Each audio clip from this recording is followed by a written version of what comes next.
Chassidic Parashat Living Holy, the Hasidic interpretation of Parashat Terumah in the vibrant tapestry of Jewish tradition. Parashat Terumah stands out as a profound exploration of how the divine intersects with our daily lives. At the very heart of this parasha is a simple yet powerful command: make for me a tabernacle, and I will dwell within them. On the surface, it instructs us to build a physical place for God, a mishkan, but if we look a little deeper, it invites us into a journey of self-discovery and spiritual growth. Rabbi Yeshayahu Horowitz, affectionately known as the Shelah, helps us unpack this command, urging us to see it not just as a task, but as an invitation to create an inner sanctuary, a spiritual home within ourselves. When we first read the words, I will dwell within them, it's natural to wonder why God doesn't say within it. The Shelah offers a thought-provoking insight. This command is meant for each of us personally. God doesn't just want to reside in a building made of wood and gold.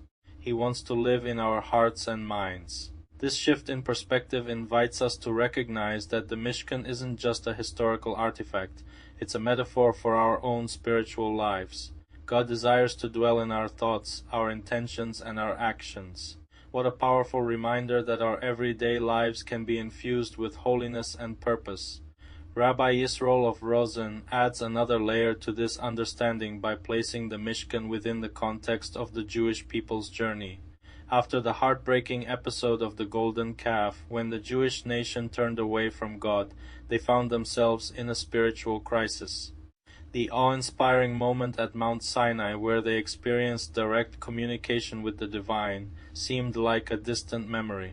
The sin of the golden calf created a rift between them and God, and the need for a Mishkan emerged as a way to reconnect. This beautiful structure would serve as a bridge, a place where the divine could once again dwell among them. But the risen rabbi doesn't leave us with a sense of despair. Instead, he offers hope and encouragement. He recognizes that while we may not have a physical Mishkan today, we each have the ability to create a sacred space within ourselves. By dedicating our speech, our actions, and our intentions to serving God, we can transform our very beings into vessels of holiness. It's a powerful notion. Instead of lamenting what we lack, we can actively participate in building our own inner sanctuaries. This understanding resonates deeply in our modern lives, where distractions are everywhere, and the divine often feels distant. The teachings of the Hasidic masters remind us that the path to holiness is not reserved for the few.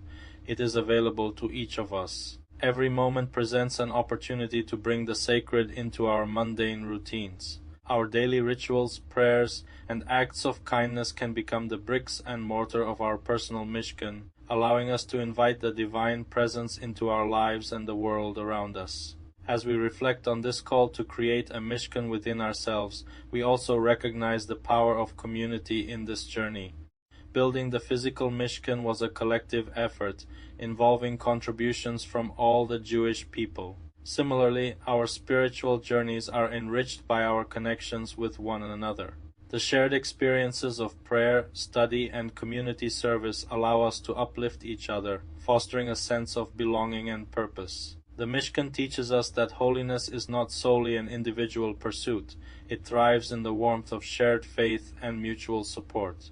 Moreover, Parashat Terumah invites us to examine the nature of our relationship with God. The command to build a Mishkan is not just about constructing a physical structure. It's about deepening our connection to the divine and living in alignment with His will. This process involves cultivating mindfulness and intentionality in our daily lives. It challenges us to reflect on our values, align our actions with our beliefs, and strive for a life of integrity and purpose. In doing so, we open ourselves to the transformative power of the divine, allowing it to permeate every aspect of our lives. In essence, Parashat Terumah invites us to see ourselves as co-creators of our spiritual reality. The divine command to build the Mishkan is not merely a historical directive, but a timeless call to personal and communal transformation. Each of us has the capacity to cultivate a space for the divine within, elevating our thoughts and actions to resonate with the sanctity of the Mishkan. This call to holiness is universal, extending to every Jew, regardless of their background or level of observance. As we engage with the teachings of the Shela and the Riziner Rabbi, we are reminded of the profound interconnectedness of our actions and the divine. While the physical Mishkan may no longer exist, its essence lives on within us. The challenge then is to embody this legacy, to make our lives a sanctuary of holiness, where the divine presence can dwell. As we navigate the complexities of modern life, let us heed the call of Parashat Terumah. May we strive to create within ourselves a Mishkan of purity and devotion, a living testament to our commitment to holiness. In doing so, we not only honor our heritage, but also pave the way for a deeper, more meaningful relationship with the divine. Let us embrace the wisdom of our ancestors and transform our lives into a reflection of the sacred, allowing the light of the divine to shine brightly through us. Ultimately, the legacy of the Mishkan is not confined to the pages of history. It is alive and vibrant within each of us, waiting to be awakened and expressed in our daily lives. Let us embark on this journey together, creating a world where the sacred and the mundane intertwine, and where the divine presence is felt in every heart and home. Playing safe, a reflection on the importance of caution in everyday life in the rich tapestry of our lives. The idea of playing safe stands out as a vital thread that weaves through our personal experiences and the lessons we learn along the way. This concept is beautifully illustrated in the sacred teachings given to Moshe Rabbanu concerning the staves of the Ark of the Covenant. These ancient instructions serve as a powerful reminder of the importance of caution and thoughtfulness, not just for ourselves, but for everyone around us. The Ark of the Covenant was not just a beautiful object, it was the holiest of items in the Jewish tradition, designed with meticulous care. When God instructed Moshe to create the Ark, every detail mattered, from its construction to the way it was carried. The staves, made from acacia wood and covered in gold, were to remain permanently attached. This wasn't a mere architectural choice, it was a profound lesson about safety and responsibility. By keeping these staves in place, the intention was clear, to protect both the sacred contents of the Ark and the people who would carry it. Rashi, a respected commentator, points out that this instruction reflects one of the 365 negative mitzvot of the Torah. It serves as a reminder that sometimes we need to take extra care, not just for our own well-being, but also for the sake of those around us. This prohibition is particularly notable because it sets the Ark apart from other vessels in the Mishkan or tabernacle. Other items could have their staves removed as needed, but the Ark was different. It was housed in the Holy of Holies, a sacred space that required special consideration. This distinction isn't just about ritual, it's a metaphor for how we navigate our lives. Think about it, the Ark was a revered object, but it was also a shared experience. Only the Kohen Hagadol could enter the Holy of Holies, and only once a year. This highlights a vital point about our interactions with others. Just as the staves remained fixed to prevent accidents in a sacred space, we must also consider how our actions affect those around us in our daily lives. In a world that often feels rushed and chaotic, playing safe becomes a guiding principle, helping us not only protect ourselves but also ensure the comfort and safety of others. This idea of playing safe can be seen in the simplest of actions. For instance, when we leave a table, pushing in our chairs might seem trivial, but it shows respect for those who will use the space next. It's a small gesture that contributes to a smoother experience for everyone. Similarly, in our homes, playing safe might mean child-proofing areas to protect the little ones, or being mindful of our words during family discussions to foster understanding rather than conflict. In our professional lives, playing safe means being aware of our surroundings. Keeping walkways clear and addressing potential hazards shows a commitment to creating a safe and productive environment for everyone. It's about being considerate and ensuring that our actions don't inadvertently create obstacles for others. Beyond physical spaces, the importance of playing safe extends into our emotional interactions. In conversations, being mindful of our tone and choice of words can prevent misunderstandings and foster a sense of connection. In today's fast-paced world, where communication can be quick and sometimes harsh, practicing empathy and restraint can help us build stronger, more supportive relationships. as we navigate the complexities of modern life, whether through social media, work, or personal relationships.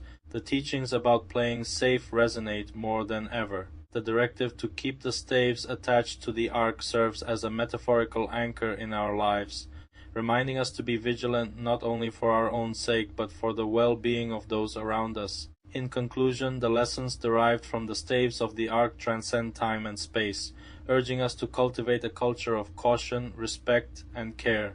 By incorporating this principle into our lives, we not only honor the wisdom of our traditions but also contribute to a world that values safety and harmony. Playing safe is about more than just avoiding risks.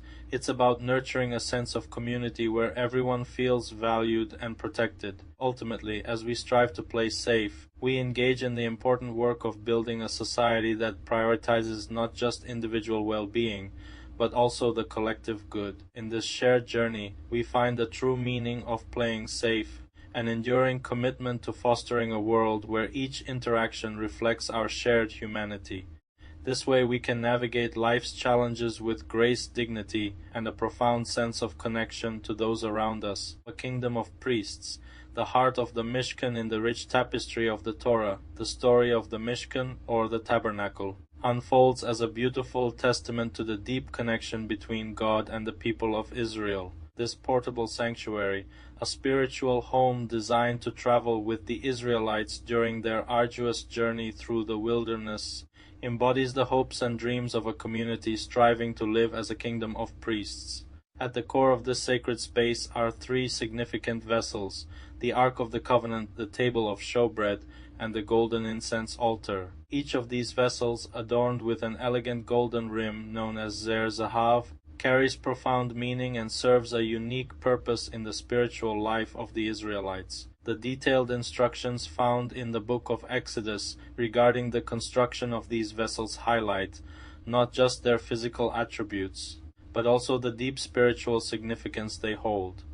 The Ark of the Covenant, revered as the keeper of the Torah and the tablets containing the Ten Commandments, emerges as the heart of the Israelite nation. The directive to make upon it signifies a shared responsibility among the people, a reminder that the pursuit of Torah is not limited to a select few, but is a calling open to everyone. This inclusive notion stands in stark contrast to the language used for the table of showbread and the golden incense altar, where the phrasing shifts to make for it, indicating a more personal, hereditary responsibility tied to the priesthood and kingship represented by Aaron and David. This distinction in language invites us to reflect on the deeper implications of these roles. The Ark symbolizes the universal aspiration of the Jewish people to connect with the divine, emphasizing that every individual has the potential to engage with God and embrace the teachings of the Torah.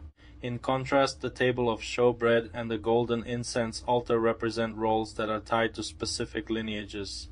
The priesthood passed down through Aaron's descendants and the kingship rooted in the house of David both illustrate that while leadership is vital, it comes with its own unique responsibilities and privileges. The golden incense altar in particular offers a glimpse into the spiritual guardianship of the priests. The fragrant incense that ascends from this altar symbolizes the prayers and hopes of the community, creating a bridge between the earthly and the divine. The priests, by virtue of their role, are tasked with nurturing the spiritual well-being of the people, emphasizing that their work is not merely about rituals but about fostering a genuine connection with GD. This spiritual elevation is essential. It reminds us that the priestly role is not just an inherited title, but a sacred service that requires dedication, compassion, and a profound commitment to the divine.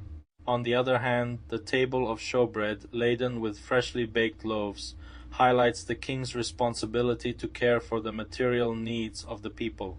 The presence of bread on this table signifies unity, community, and the essential act of sharing.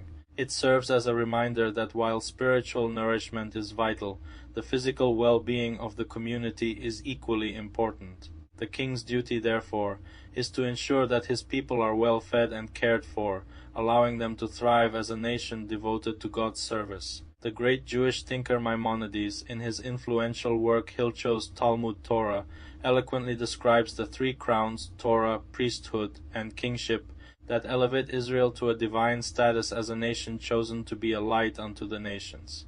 The crown of Torah is unique. It is accessible to all, awaiting anyone who dedicates themselves to its study and practice. This idea reinforces the notion that while priesthood and kingship may be limited to specific families, the pursuit of Torah knowledge is a path open to everyone. It invites each individual to embark on a transformative journey of spiritual growth and communal responsibility, reminding us that true leadership lies in one's commitment to learning, teaching, and embodying the ethical values found in the sacred texts. The Mishkan itself, born from the Israelites' repentance after the sin of the golden calf, symbolizes the possibility of reconciliation between the divine and humanity. Constructing the Mishkan became a powerful act of collective atonement, a tangible expression of the Israelites' desire to reconnect with God. Each person's contribution, be it gold, silver, or copper, served as a step toward redemption, a physical manifestation of their commitment to creating a sacred space for the divine among them. The Mishkan thus became more than just a physical structure. It evolved into a spiritual focal point, a constant reminder of the Israelites' covenantal identity and their ongoing journey toward holiness. The interplay between the ark, the table, and the golden incense altar illustrates the holistic vision of the Israelite mission. The ark, representing Torah, calls upon the collective effort of the community. The table signifies the importance of physical sustenance, while the golden incense altar elevates the spiritual essence of the priesthood. Together, they form a triad of divine purpose, reminding the Israelites of their role as a kingdom of priests tasked with nurturing both the spiritual and material well-being of their community. This delicate balance underscores the idea that being a holy nation means intertwining the physical and spiritual realms, allowing each to inform and uplift the other.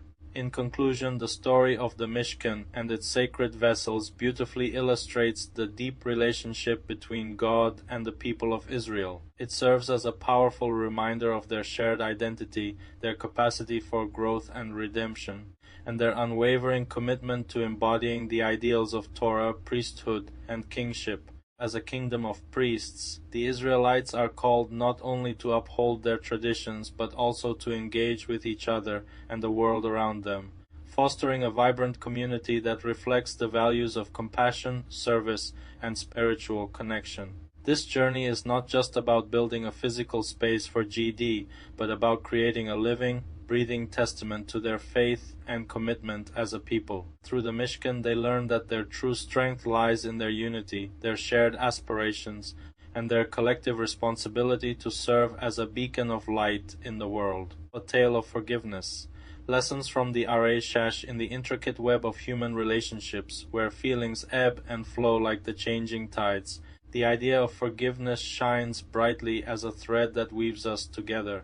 Absolute forgiveness, a concept many of us yearn for but often find elusive, goes beyond mere words. It calls for a deep transformation within us, urging us to rise above our hurts and embrace a greater understanding of one another. The heartfelt story of Rabbi Shmuel Strawson, affectionately known as the Arei Shash, beautifully captures the essence of forgiveness. It is a narrative rich with human emotion, illustrating not just the challenges of forgiveness, but also its incredible power to heal. Rabbi Shmuel Strawson wasn't just a brilliant scholar, he was a beloved figure in the bustling community of Vilna. Known for his insightful teachings on the Talmud, he was admired for his wisdom and kindness. Beyond his scholarly pursuits, the Arei Shash actively sought to uplift those around him. He initiated a free loan fund to support families in need, embodying the values of compassion and generosity that resonate deeply within Jewish culture. However, it is in a moment of human error that the true test of his character emerges, a test that would lead him to discover the profound depths of forgiveness. The story begins with a humble baker, a hard-working man whose life revolves around his small but beloved bakery. One day, in a bid to keep his business afloat, he borrowed money from the Arei Shash, a gesture filled with trust. After diligently repaying the loan, he hoped to restore his pride and reputation within the community. But life took an unexpected turn.